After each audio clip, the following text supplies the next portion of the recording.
Tas nanalo ka sa Little Big Star. Nanalo po ako ng Little Big Star. Grand Finals. Grand Finals, Little Division. Pero siguro pressured na pressured Opo, ka Ma'am nun. Cara. Kasi po, pag sinasabi sa akin ng nanay ko bago ako sumalang, galingan mo na ka. Nandito kaming pamilya mo, ganyan. Naniwala sa'yo. Nak, makaya mo yan. Pagampo sa Ginoo. Pagampo. Sabay lagay ng peso sa medyas ko.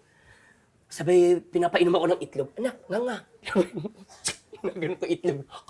Sabay pray kami.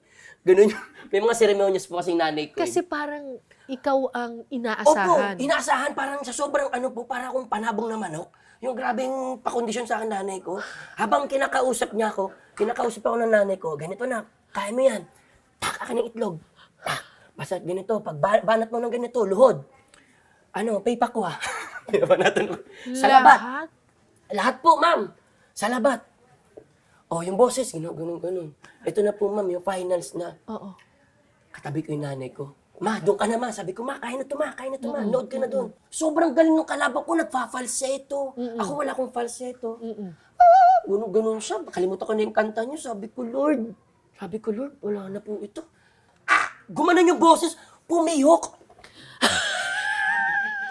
Sunod, napatigil ako sa praying, Ma'am Cara.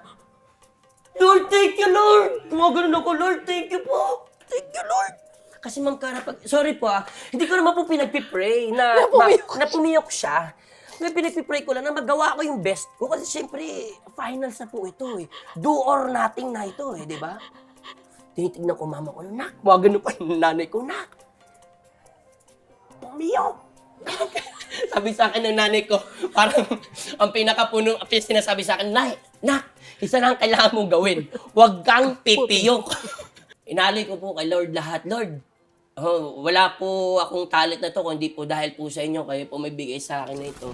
Kaya isi-share ko lang po yung talent na ito sa mga taong nasa harapan ko. Siyempre, hindi ko naman nakalain kung saan ako nanggaling, tapos nandito po ako sa tanghalan na ito.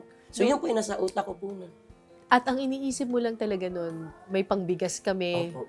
May pambigas po kami at delata. At saka siguro po, dumagdag din po sa isipin ko na kailangan di kami makabalik ng Cebu. Yun po yung... Pag hindi ka kasi nanalo, saan kayo pupulutin? Yun nga po, hindi ko na po alam. Oo. Hindi ko po alam. Oo. Ilang taong ka lang nun? That time po, siguro po 5 or 6 years old na po ako nun. Tapos simula nun, tuloy-tuloy na yung trabaho. Opo. Syempre po, pagdating po kasi ng pagsasinging contest po kasi, ma'am, ang nakakalungkot lang, syempre po, nanalo ka na nga po, di ba? Dumating din sa point na, saan na naman? Syempre, hindi ka naman pwedeng sumali ulit sa another singing contest kasi nga grand champion ka na. Nanay ko ulit nung naging bridge. Anong ginawa mo? Kinausap niya lahat ng mga judges, director, kahit nga po utility, nakausap ng nanay ko na mabigyan ako ng racket.